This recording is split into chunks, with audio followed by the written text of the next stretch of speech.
Welcome to Never Shut Up. It's your boy Marcellus, Wiley. Woo! Got him. Bam, bam, bam. Y'all know where that's from? Let me know. I think I'm going to start every show with a song. Usually like a prelude, a skit, a little intro, a little covert operation into that third lyric. Y'all like, damn, what is it? But every time I say something, y'all mention it in the comments. So either y'all hella good with Google or y'all got that same kind of rap brain like me, man. Nothing but love for you guys. Appreciate y'all. I'm feeling it. And now y'all know it's Friday, so we got a swag away winner. But I learned a couple things over the years in media. And one thing is, make them wait. So I'm going to make y'all wait. So y'all going to find out who wins this book today. I know who it is already. But we also got our 100K contest. We had like 95,500.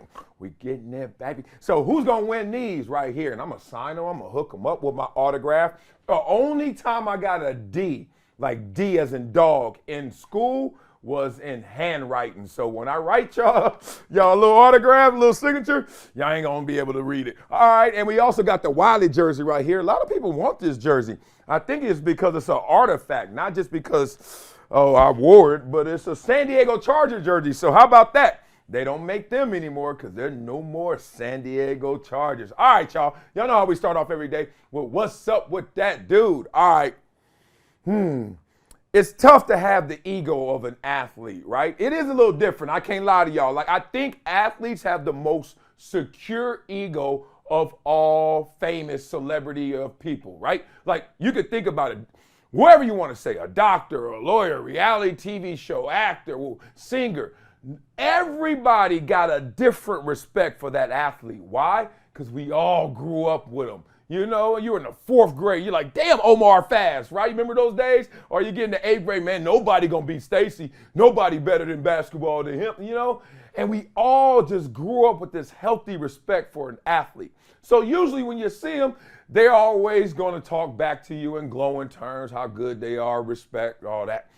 Well, I'm not that type of athlete. I'm gonna tell y'all when I'm winning, and I'm gonna tell you when I'm losing. Yesterday, the athlete in me, who used to play golf, and I played golf since I was 5 years young. The first sport I ever played was golf. So don't tell me how I can't play golf. I don't give a damn. I got muscle memory. I get on that bike, and I could always swing them, right?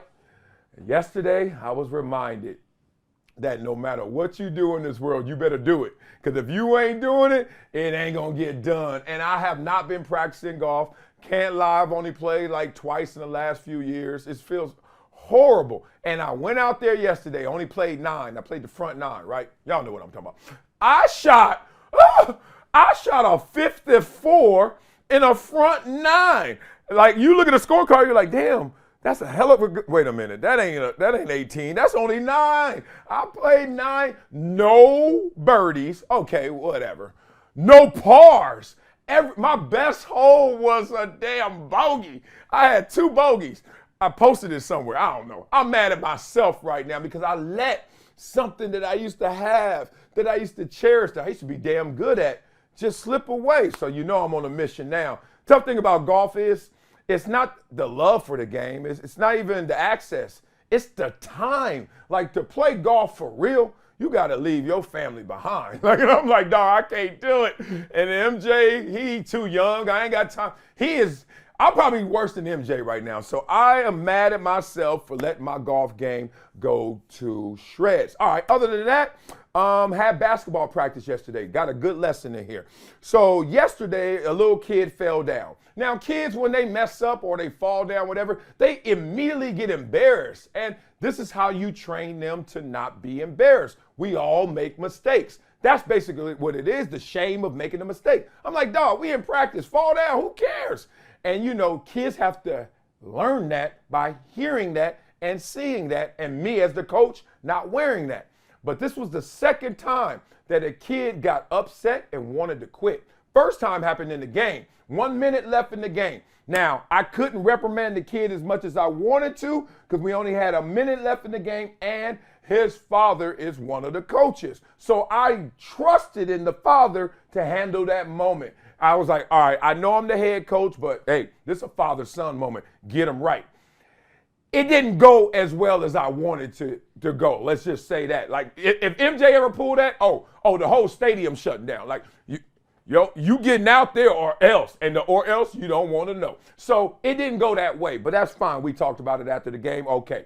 But I know one thing in life. Complaining is contagious and quitting is as well. So yesterday, the little kid who fell down, all of a sudden, he talking about, he's crying. I was like, man, wipe the tears. It's okay, man. Laugh. Stop judging yourself in practice. Let's ball out. Come on. Let's fall down again. He went over there to his mom, and he said, I don't want to play anymore. Now, mom is there. She like, ooh, I know that's wrong, and I need to trust his coach, but that's my son too.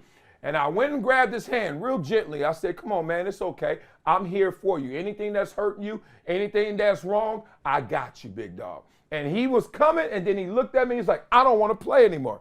Then me, the real me came out. I said, look, here's the thing. You're not allowed to quit our team, and you're not allowed to quit in life. Okay.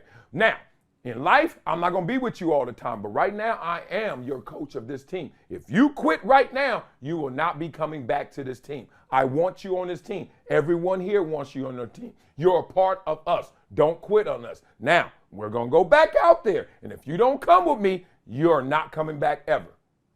You know what that kid did? He looked at me. He looked at his mama. He said, all right, coach, let's go. All right, yeah, let me get back in this damn game. That boy, I was looking at him like I gave him all I had, right? I was at that moment, I was like, this kid better not call my bluff. He was like, all right, coach, let's go. And he went out there and played. Had a good practice after that. Point being, man, teach these kids the right way. I don't give a damn how it goes. All right, let's get into this story right now. Let's go from quitting to your ass is fired. Oh, you going to sell that team right there. We're talking about Dan Snyder. We know what happened. Washington Commanders. Now former owner Dan Snyder fined $60 million over the findings in this investigation. I ain't going to bore y'all with all the details, but some of the highlights. So the independent investigation concluded he sexually harassed a team employee and that the team withheld revenue from the NFL. Both damning accusations, right? So the news broke at the same time. It was announced that the owners unanimously approved the sale of the Commanders to Josh Harris for $6.05 billion. I always trip out on any contract whenever I see .05 or .03. I'm like, y'all had $6 billion. Who the hell in there arguing for the 05, right? But somebody is, kind of like in Harlem Nights. Everybody, bah, bah, bah, bah, bah, bah. And then here go Arsenio. Pat. You're like, I need 05 to go with that $6 billion, but they got it. So the fine against Snyder represents 1% of the sale price. So he kind of like, he did one of these, like, who got that 60 million? Here you go. Like back pocket change right there. All right, so attorney Mary Jo White led the investigation, cited Snyder's lack of cooperation apart from a 1-hour interview he did with investigators in June after 17 months of investigation. Did y'all hear what I just said? He did one-hour interview and a 17-month investigation against him and his organization. Talking about, I don't give a funk. Talking about, I got funk you money. Talking about like, yeah, what y'all gonna do to me? Make me sell the team and give me more billions than I already got? Let's do it. Like, wow. He was in his mind someplace a no-lose situation. Because why else would you not go out there and at least try to defend yourself a little more unless you had no defense? So she said in her report that she interviewed 44 former employees during the investigation, but said former high-ranking officials declined to speak, several of them. You know what that is? Hey, I ain't about to say nothing to this dude. Even if he ain't the owner, he's still probably going to live around here, and that influence is going to be widespread. So nobody wanted to say anything about him that had that high executive status, right? So they had a roundtable session with members of the House Oversight Committee. This sucker here like, look, bring on the government. I got 1 day, 1 hour for y'all, and that's it. Unreal. So the lady who claimed that he sexually harassed her said that he put his hand on her leg under the table while at a work-related dinner. Okay. Can't lie and say I've never done that by accident. Like, you know what I mean? You ever been somewhere you be like, man, oh, sorry. All right, so I was like, but then she backed it up. Listen to this. She also said Snyder tried to force her into his limousine after the event. Okay, now I'm trying to imagine if there's another side to that story, like forcing somebody in the limo. Like, is it like, oh, come on, we're going the same way. Oh, come on, leave your car here. Is it one of those, or it's like, you know what I'm saying? Anyway, you couple those two together, he in trouble. So another former employee, Jason Freeman, corroborated her statement right there. So they also talked about how he shielded the revenue away from the league, which is crazy. They identified approximately $11 million in revenues, including those in the allegations that the club improperly shielded from sharing with the rest of the NFL teams. That is hilarious, right? Misconduct by the organization. And it all started when in 2008, all of a sudden, mysteriously, season ticket sales started to decline. Now, one thing I remember from being an active player is when I went to Washington Stadium, I went because I was injured. Our team was there, I was hurt. So I'm walking around like, damn, it's a big old stadium. And damn, everybody is in here like sold out for years, right? Decades. And then all of a sudden the ticket sales started to decline. So I guess they did in part because you were starting to hide some of that money, or you did it in response to it. So they hid all the money, blah, blah, blah, boring. And all of a sudden all the other teams were like, yo, they coming up a little short over there. They got their cups, but they ain't chipping in. So that's how that went. Roger Goodell finally said he was satisfied with the outcome. The findings speak for themselves. Okay, so I'm asking you guys before I tell you my little story. You think Snyder's punishment was enough? Right? I mean, look, what punishment? Sucker there got $6 billion. He just sold a franchise for the highest price tag in North American sports history. So, I mean, yeah, I guess that's an L to somebody, right? Nope. Or is this money just a drop in the hat for him, which we know it is? Okay, fined. He got fined $60 million. I got to give you this quick story. I'm playing for the Buffalo Bills, and I'm on the other end, and Bruce Smith is on the other end. Now, Bruce Smith and I'm in a competition with him. He's not competing with me because he's way better than me. But in my head, I'm like, if I could do anything that Bruce does, oh my God, I am getting somewhere. So, one, I'm on the field with Bruce Smith. There was a day that I didn't even think that would happen. Two, not only am I on the field with him, but sucker, you there, I'm here, P there, C there, we there, mama there, he there. Ain't no salad cap on top of my house. Where that from? Okay, so we playing with each other. He needs me, I need him. We running stunts and stuff together. You imagine getting in the huddle. Bruce Smith's like, hey, I need you to loop around, then grab him right here, and I'll go loop around. I'm like, okay, I do it. Anyway, this one play, we're playing the Indianapolis Colts. Who's their quarterback? Peyton Manning. And Peyton Manning sitting back there, big sheriff, long neck. You know him.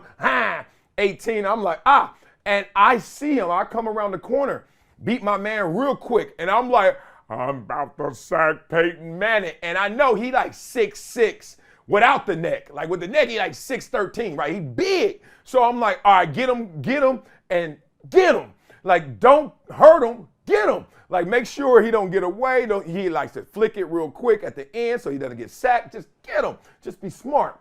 And as I'm going in there, I close my eyes. And when I close my eyes, I'm thinking I'm hitting him right here on the shoulder. Perfect. But I didn't see Bruce on the other end. Bruce came in low, so chopped him down. These are old rules. You could do this. So he hit him in his knee. So all of a sudden, 6'13" and 6'6" drops down to like 5'6". Guess where my aim went? From his shoulder to his head, and all of his neck came off. Like, helmet to helmet, beyond. There's some pictures out there. Maybe we'll find them. I mean, his neck went this way. So you know those 4 neck surgeries? I started the first one, and I'm not even clowning right now. I'm like, I destroyed his neck. I get inside the locker room, everybody like, good, whatever. Mario, I see you. Wiley, you hit him, huh? But then that Wednesday came, and FedEx was not being nice to me. FedEx showed up and showed out. We know in the league, when you see a FedEx on Wednesday, money gone. Opened it up, here we go. Paul Tagliabue or whatever. Marcellus, Wiley, you may appeal, $10,000 gone. Now, y'all might be like, that ain't nothing. Shoot. I was on my first contract, $10,000. You know how many begging ass cousins I could have fed with that? How many uncles that was simping to me trying to get that? So that actually pinched me. I don't think this is going to pinch Snyder. Coming up next on Never Shut Up, Kendrick Perkins Oh, man, he heard what Victor Wembanyama said about the NBA, saying it's less physical. Even Draymond Green said, what you say? What you say? And then they clap back. Let's talk about what they clapping about next on Never Shut Up, Brings TV and Reads TV. Yeah, yeah.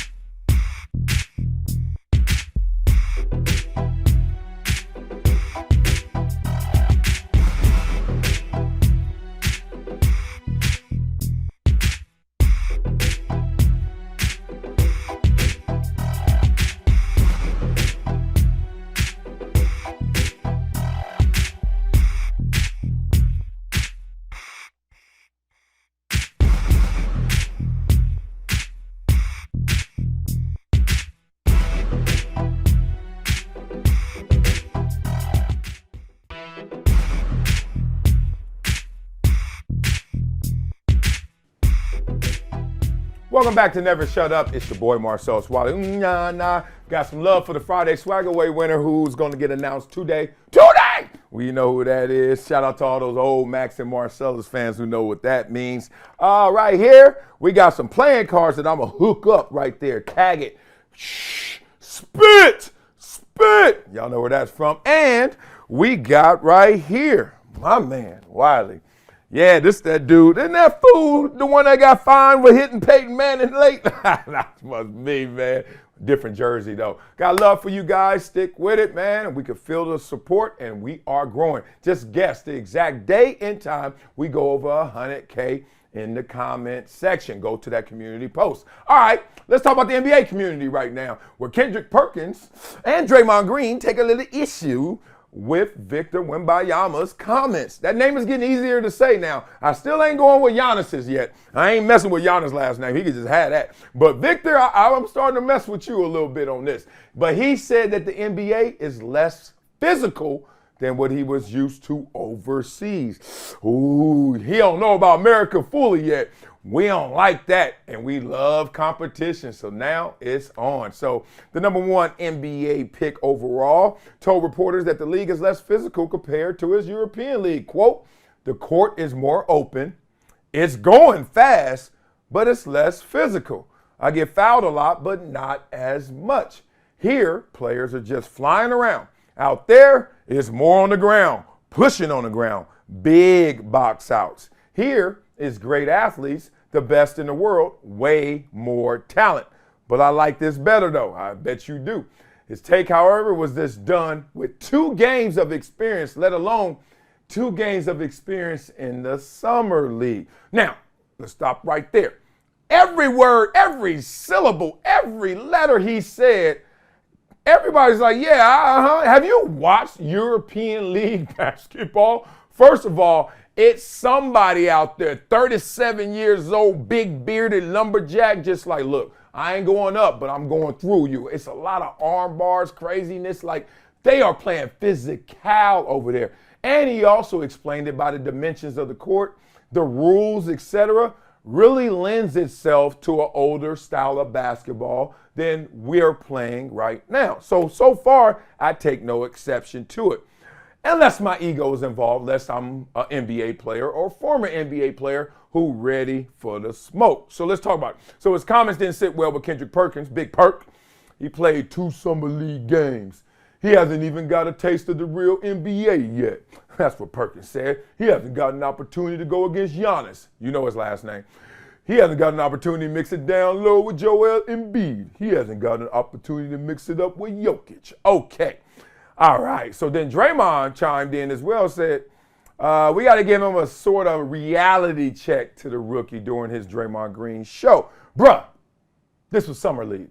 You haven't played against real NBA competition yet. That was not a wise thing to say unless you truly enjoy bruises. Okay, but then, you know, Victor ain't speaking out of turn. He just may be saying it a little too early. Like I tell everybody all the time, I am not a hater. I know me very well, right? I am not a hater, but I do tell the truth too early. And that's when people say, you hating. I'm like, Just watch. And then, oh yeah, and then no one wants to give you credit after that. So I don't think he's a hater either. He's just telling you the truth. A little too early in his career. All right, so then Jay Williams had to support it. Jay Williams said, look, his take about the NBA being less physical, it's only because of the rules. The court is a lot smaller overseas. How they call fouls is very different overseas. You come across the lane with an arm bar and check somebody like you used to see back in the 90s. They're not calling that stuff. Keep it 100, brother. So Williams suggested that the European basketball also has less spacing combined with a different set of rules, which allows for more physicality in the paint and around the rim. On the flip side, the NBA pertains to an entertaining brand of basketball with a focus on offense. We know NBA, NFL, everything. Score, score, score. Why? Entertaining. Why? That satisfies the fans. You guys do not like 6-3 defensive contests in football, and y'all don't like 80-78 in basketball. So stop lying, all right? So then Wemby isn't the only European player to say this. That's what's hilarious, because I remember hearing this before. And let's break it down. Luka said this. Nikola Jokic said this. Giannis said this. And I think they all are balling out of control, right? Similar assertions. Hey, I love the NBA. It's great. The league, kind of soft, kind of different, right? In fact, Luka went all the way with it, suggested that it was easier to score in the NBA than in Europe because of the rules. He said, I would say that scoring is easier in the NBA just because of the different rules, the amount of space, the time. So that's why I said it's easier to score in the NBA. He said that a while back. He said scoring 30 points in a EuroLeague game is harder than in an NBA game, 100%. All right, so is this a case of when keeping it real goes wrong, or does it go wrong? Because everyone who has said the same exact thing he has said has come to the NBA and taken it by storm. Yep, Giannis. Yep, Jokic. Yep, Lucas. Like, well, damn, all three of them, first name basis, last name basis, one name, like Kobe, that kind of level, right? So I don't think that anything he said was wrong, and I hate when we don't care about the message, we care more about the messenger. That's our world right now in the society. Like, anybody, any of you guys can say something, exactly one thing, all right? And then a celebrity just says the same thing. Oh my God, did you hear what they said? I'm like, yeah, I heard it before from him. Who's him? Just Tim. Oh, who's that? Oh, that's LeBron. I'm like, all right, they saying the same thing. So we got lost in this whole conversation of the message, not the messenger. But I get it. So everyone wants to attack the messenger because he's just a rookie who only played 2 summer league games. But he like, dog, it didn't take long for me to realize this is a lot softer. Oh, y'all trying to say when I play against the big boys and all the real ones, it's going to get harder. And are the rules going to be the same? Okay, well, I'm going to be all right. That's all I'm saying right here. So it's funny because I feel what he's saying. The NFL was not more, it wasn't more difficult. It was just harder. It was like, oh man, like what I had to do from college all the way before to the NFL wasn't more difficult. And there's a big difference between difficult and harder. Let me explain this.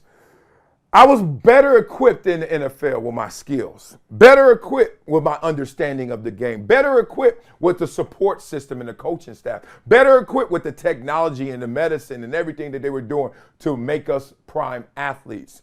So it wasn't more difficult, just harder, like dog. Now, you thought 100% meant punch. Well, you better find something else. You better find that fake ass 101% because that punch ain't hard enough. You're like, oh God, I got to get more. And they're like, yeah, we need more. Like it's this insatiable appetite for the NFL, the NBA, for you to strive for greatness. And that's why the greats really are that great, because that appetite is never satisfied. And they can run through walls, and they're blessed to be healthy throughout their entire career. So when you get to the NFL, you're like, oh man, they hit way harder. Can't lie, the hardest hitter I ever met was not an NFL player. His name is Keith Walt Green. Grew up with him. He played high school. He went to Boise State.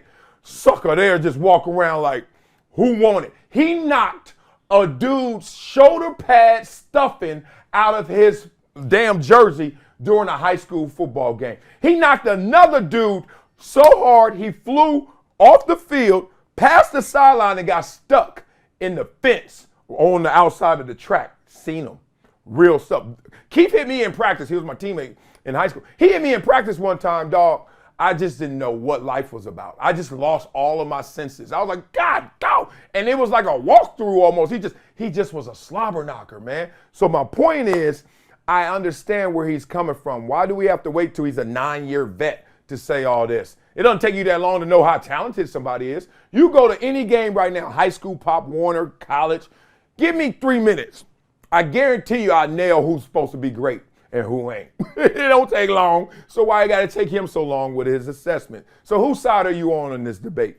The Europeans, Wemby, you know what I mean? Luka, Giannis, Jokic, or the Americans, Perk, and Draymond? Let's talk about it. And did y'all take issue with his comments? I didn't. I want to hear somebody take issue with his comments. Oh, he ain't been in the league. No, he ain't even played in the league yet. Well, everybody else who said the same damn thing has played in the league. And now what y'all going to say to them? Let me see that in the comments. I want to see what y'all say to me. All right, coming up next on Never Shut Up. Woo! Jags coach Kevin Maxson has come out. He's the first male American pro sports coach to come out as gay. Woo! Man, y'all know I was in that locker room, Jacksonville, and I even played with a gay player 20-some years ago. We're going to talk through this one next on Never Shut Up, Brings TV and Reads TV. Ooh, this going to be something, yeah.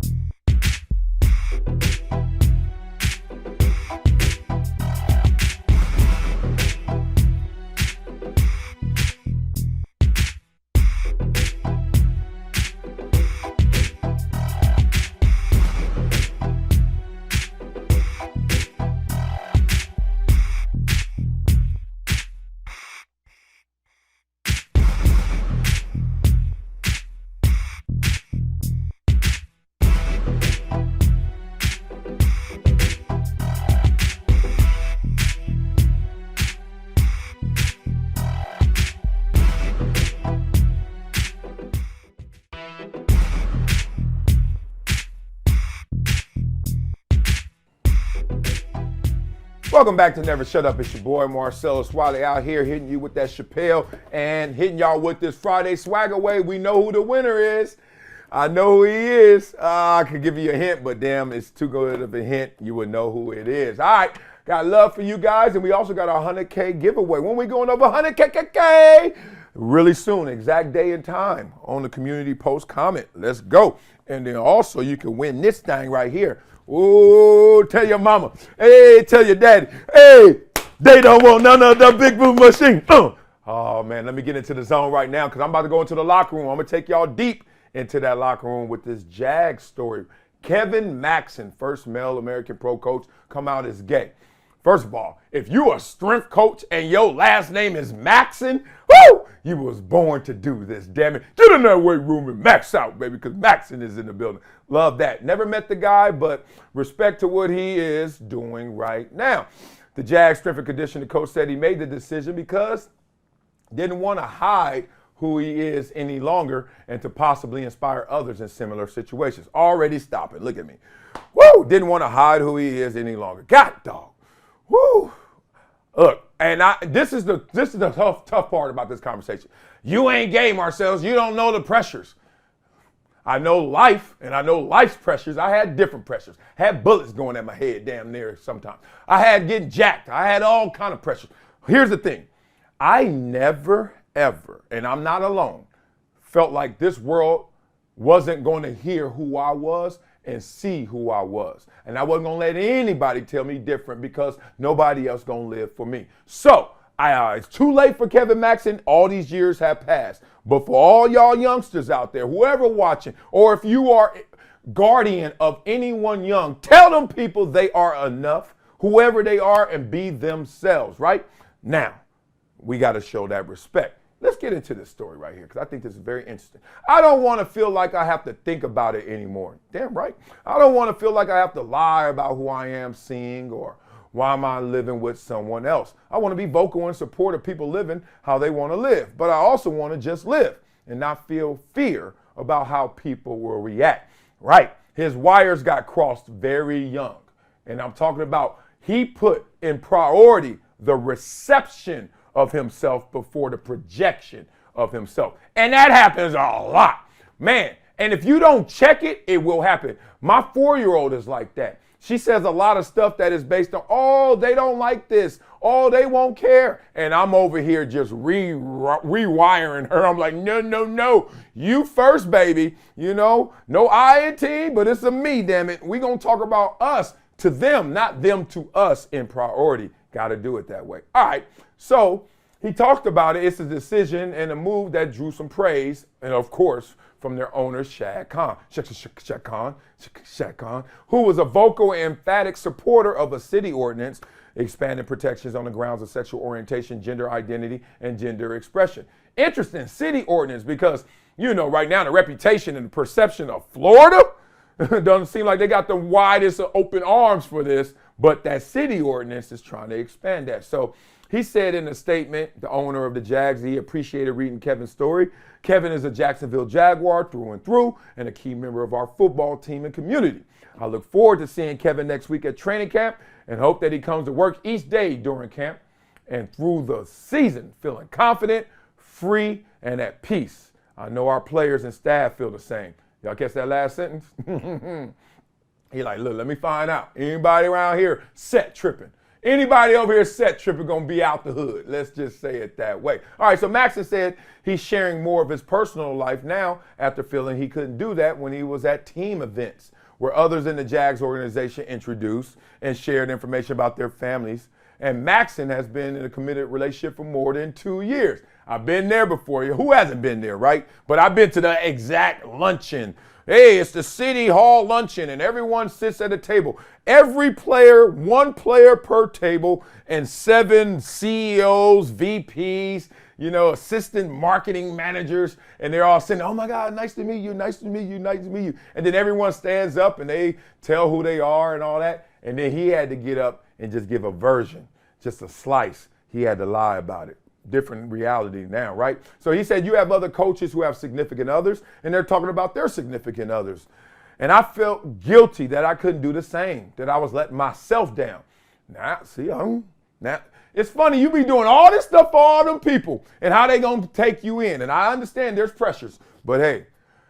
And then all of a sudden it always comes back, boils down to what? How you're feeling.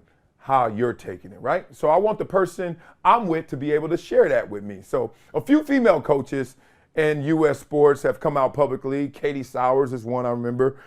She's a 49ers assistant. And outside linebacker, active player called Nassib became the first active NFL player to come out as gay and to play in the game in 2021. I remember that. Man, I got a lot to say about this. But first, it sounds like all this really came from, you know me, levity. I got my jokes. If I'm in the locker room, I'm like, it sounds like your man was like, hey, bro, it's been 2 years. We up here shacked up. And every time I go to these luncheons, I'm acting like I'm the cousin. I'm acting like I'm the little homie. And you know who I am, so you better step up or step away. Sound like that happened a little bit here, too. But you never will feel accepted until you accept yourself.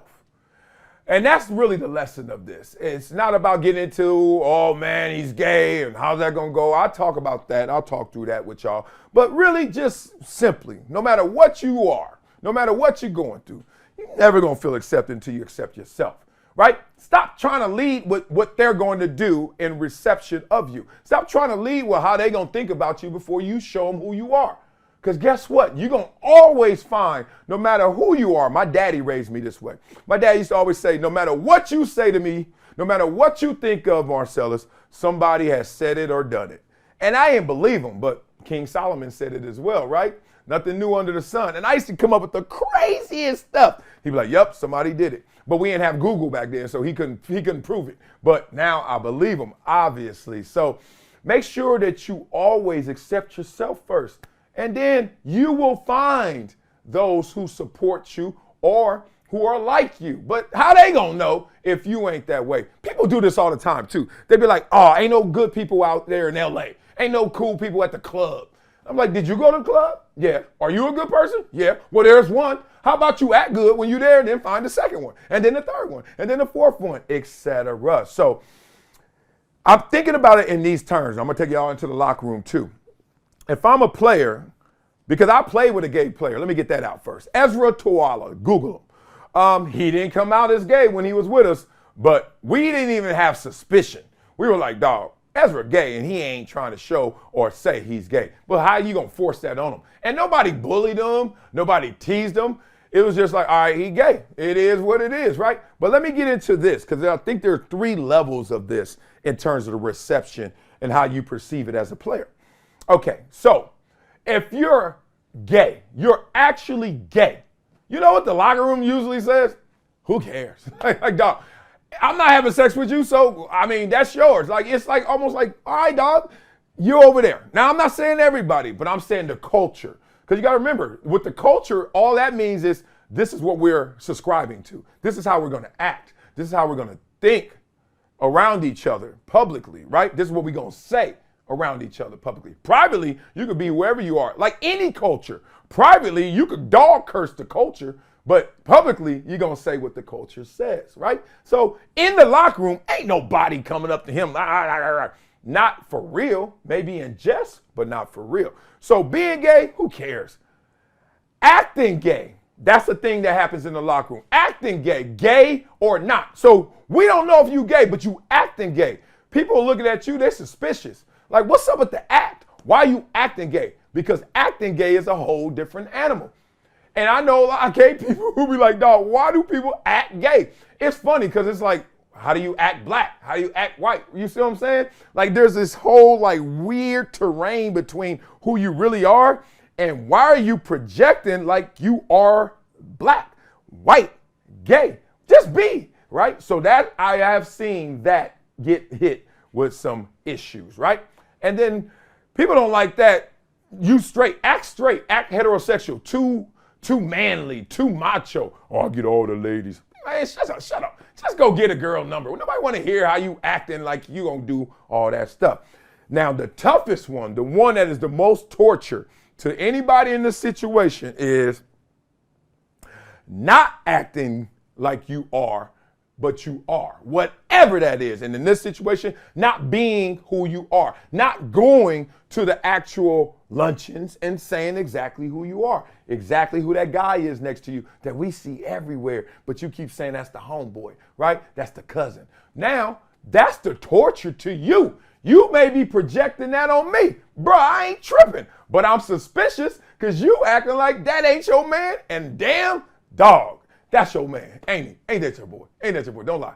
All right, so that's when the torture comes in. Be careful between what you are living in reality and what you really projecting on the crowd that they ain't even living in for real. So I'm glad he got the weight off his shoulders. And I meant that pun, damn it, because he's a weight coach. He got the weight off his shoulders, right? Hilarious. Oh, man. And to learn and to live through the difference between being accepted and being liked. We got to especially do this with our kids, man. Tell them people, man, look, do not get in no popularity contest about who you really are, right? Add up who's with you, not against you, situations like this. And there's going to be certain subcultures, some purists of the Bible, some people who are just going to be like, literal scripture says it. Look, you're going to have to deal with issues no matter who you are, no matter what you are. I deal with issues no matter what I say. Somebody, Marcellus don't get it. All right, well, I don't get it, but I got it. Whatever I want, I'm going to go get it, but I don't get what you got. Okay, you ain't getting what I got. But don't be tripping on stuff like that, man. Let that stuff go. So y'all agree with his decision to announce this news publicly? That was an angle of it too. He ain't just go, He may have done that and we didn't know. But it's like, I want the world to know. So all y'all back up. Here I am for real, right? And do you think this is going to inspire more people to do the same? I think that's a duh answer. But at the same time, it may be a situation where some people have found their peace, as they would think it is, in their silence. And that's what's tough. There's nothing worse than when you buy into less and you actually feel satisfied, right? when you just feel like, okay, you're desensitized to your greatest version. You're like, I don't even get that. I ain't even going to try that. That comes with too many headaches, too many issues. And you just take a lower aim and get comfortable in there. So I want to see how you guys respond to this, because I know if I'm my locker was next to Ezra's, and boy, he wasn't fooling me. I was like, Ezra, it's okay. And then when he retired, he came out the closet. Kind of tough, man, being in that locker room all them years and still also in the closet. Coming up next on Never Shut Up, my favorite part of the show. Oh my God, it's called Wiley's World. Man, we're going to funk up some comments. I'm going to give away this book. It's a swag away winner. I know your name. And we got a Wileyism for you. All that next on Never Shut Up. Brings TV, reads TV. Gang, gang, gang. Gang, gang. I'll talk about everything. I don't give a damn. Let's go.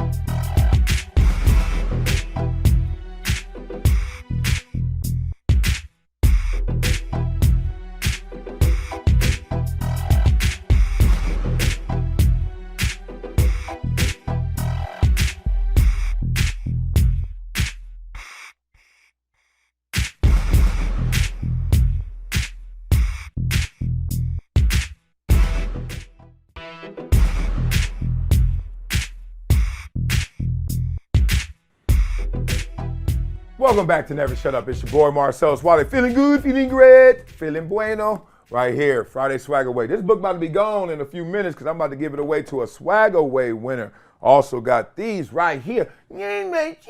Oh, we got some cards right there. We got this jersey straight out of Jersey. For whoever can guess the exact day and time, we go over 100K. Okay, but right now, it's time to focus on some comments. Focus on some comments, yeah. All right, let's talk about yesterday's show where the swim announcers, sexist and racist, and they were on the air. It was unprofessional at the very least. Just because you think it doesn't mean you should say it. That's real. Professionalism really is a censor.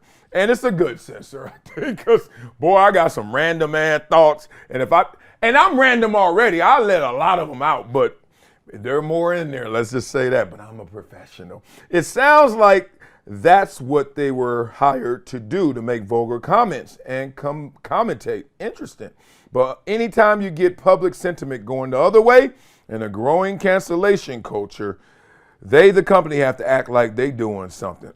He's like, don't hang them out to dry. Don't act like y'all didn't allow it. And that is true. There have been times I've been on broadcast with producers who like, I told that line. Did I cross that line? Did I habitually line step? And they letting it go until they get tapped on the shoulder by their boss. Hey, what Wiley say? And then all of a sudden, hey, Marcellus, can you tone that down? You're like, boo, that's my 19th joke like that. And now all of a sudden I got to tone it down. Now you done condition me somewhere else. I'm over there now. You want me to come all the way back here? So I get that point. Great point. All right, we got Eugene Powers, 84, member, who says, as for Coward, I'll use his own show to state my opinion. Where Colin got it right, don't do the LeBron and tell us you're great. Tell us you're great, show us. Okay, I hear you. You're typing fast. Where Colin got it wrong, he is good enough moving the chains to outshine half the quarterbacks starting the league, and that matters no matter how you grade it. That's interesting because Justin Fields in this situation, yeah, I get it. It's kind of a little like we just talked about with Victor Wembanyama, in the sense of it's a little too early to be talking about that. Like, don't give me some global great grand assessments in your second summer league game, or when you guys are losing and you got a 5-20 record and people still debating, are you a bust or a boom? I hear some of that. Here we go. Colin is so contradicting. It's ridiculous. He'll say 1 minute how running quarterbacks aren't that great, and then he'll praise them. This the same guy that was big on Darnold when he was the Jets. Oh, man, I remember that. I don't watch him as much because his takes are analytics-based and he's a company man. Well, god dang. Okay, say it with your chest. He was wrong on Darnold. If you talk long enough about anything, you're going to be wrong about some of that, some things, right? I mean, Yeah, I mean, look, I thought Sam Darnold was going to hit too. At least more than this. I ain't thinking as much as Colin did, but certainly more than this. Let's be real. All right, we got another member here. Member Marcus P. 1620, homie. What it do, boy? When you said Shannon might be on First Take, NFL Live, and Countdown on Sunday and Monday, all I can think of is Charles Barkley saying, I ain't going to ESPN for them to work that hell out of me. Go have me saying, muy bien, gracias. But for real, that'd be a good move for Unc. We'll be like Michael Strahan doing GMA and Fox Football and having the best of both worlds. Yeah, look, ain't nobody denying that Strahan out here winning beyond. Now, there's a chunk of flesh it takes to do what he's doing, which is be bi-coastal like that, which a lot of people do, a lot of executives do. His kids are older, not, he ain't an empty nester, but divorced kids, so you got a little more flexibility in there. Wouldn't work for everybody. Let's just say that. Certainly wouldn't work for me, but I think for Unc, it's just the toughest thing to swallow, I think, is, look, I don't know the numbers. I don't know the money. The money buys away all the issues, right? So you can say, I ain't doing that. I ain't doing that for $1 million. How about $2 million? Do what? $3 million. All right, we'll give you $5 million. Just do it all. Will you do it? Yes. What happened to those issues? What issues? You know what I mean? So let's not act like we don't know what money does. It buys away the problems. And in certain situations, there are few or no problems. Then it's perfect. Take the money. All right, Shannon should continue to cover more than just football and not box himself in rotating on NFL shows. He definitely needs his own debate show, hopefully with someone who challenged him as much as Skip did. I'll give you that. Like right now, it just feel like a letdown if we just saw a slice of Shannon. We should see Shannon for 3 hours every day. So you got to assume 1.5 of those hours, you just got a full dose of Shannon. Got the miles out, got the yak out, just got him out, right? And then all of a sudden you get that quick soundbite. Like I've been on those shows when it's 4 or 5 of you and it's like, okay, we're going to you and then we're going to you and everybody in the air like, go. 1, 2, 3, 3, 2, 1, go. Next, it's like, it just goes fast. All right, Stephen A. don't want Shannon full time because he knows Shannon will become the top star on First Take. Okay, not sure of that, but I know what you're saying. And if so, oh well. Like if you the starting quarterback, you like, dog, you gonna get some reps when I'm done getting reps. You ain't getting reps while I should be getting reps because this is my job, right? That's the whole point. Like, let's not take away who we are in primal state. Like, we're some competitive people. Like, people are built to go get it, right? Doesn't mean we all get it, but we built to want to go get it. But the problem is you got to be conditioned to do that because you're also built to get the most and do the least. Y'all got to catch that. We all want it. We competitive. I'm better than him. Me. That's why people always in the comments talking trash about people. I got him. I can say that. But then it's like, all right, you say that, you think that, now prove that, do that. Uh-oh, get quiet. Them actions speak louder, Paul. You know what I mean? You got to go get it. So you trying to say Stephen A. kind of jealous or he territorial? As he should be. He the one that got that thing. You ain't going to just I ain't letting everybody just come up in here and just take this. I'm building this. You got to be tripping. You better recognize. All right, y'all. Now, let's bring in our Swag Away winner. I want the music. I want the confetti. I want all the love. And I'm going to build this up right now.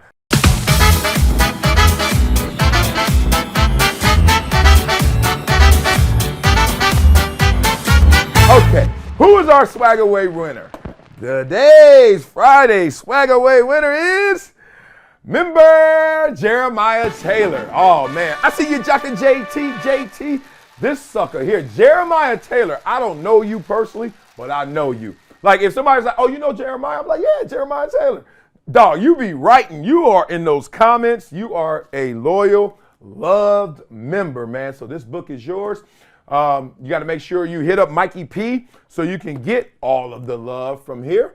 And we'll send you that book. I'll tag up whatever you want, Jeremiah Taylor, because you always tagging up those comments. Respect to you. All right, y'all. Y'all know how we end every show. We end it with a Wileyism. Yeah. Brought to you by Project Transition. Ting. All right, so a smile is a curve that sets everything straight. You like that, huh? Me too. Oh, man, a smile is a curve that sets everything straight. Man, the most confident people, the scariest people, and I mean scary like, yo, they gonna go get it, they smile. I mean, you know what I mean? They like, dog, I'm just smiling because I know what I'm about to do. You know, I ain't got to. You ever see kids like that? They bowled up. Man, get your little soft butt out of here. Adults too. I'm just like, man, get your soft butt out here. But seriously, it's a mindset. That smile is a forced optimism at times, right? Because there are times when you don't feel like smiling. But damn it, just by doing that little demonstration, you are now emitting a different energy and you will receive a different energy, a more positive one. I always do this game. There are times where I walk around and I don't say anything. I'm just mugging. But like this, you know, I can't get real frowny, but I'm like, and I just look at people. Because I really want to see, are people responding? But then I'll go, hey, how you doing? They're like, oh, hey. They're like, oh my God, he's nice. Especially when you go hiking. Go hiking, like Runyon Canyon or something. Go somewhere where you're going that way and they coming this way. And it's always that nervous moment where you're like, when do I give eye contact? When do I smile? When do I say, hey? Or do I do none of that and just keep walking? But then it's like, oh my gosh, she pretty. Golly, she fine. Now, I don't want to look her in the eyes because she's going to think I'm a creep. She think I'm crazy, but damn, I got to admire her somehow. Okay, don't fake it. Don't say, oh, you didn't say nothing. Then it's like, hey, hey. Then you're like, all right, that's all because you're too fine. You're going to stop flirting. Oh, God, I can't do this. Just weird dynamics, right? But the smile opens it all up. It's an invitation to a happier nation, right? So just make sure y'all out there smiling, even if you don't feel like it. Force that thing out. I swear, once you go that, it's going to boomerang, come back to you. Then it's going to be a natural smile. So don't forget, a smile is a curve that sets everything straight. And those experiences are real that run you every time. All right, y'all, that'll do it for today's episode and for the week of Never Shut Up. What an amazing week. Oh, my God, it was so good. I feel love from you guys. We're going to keep this thing going. Enjoy your weekend. I know I am.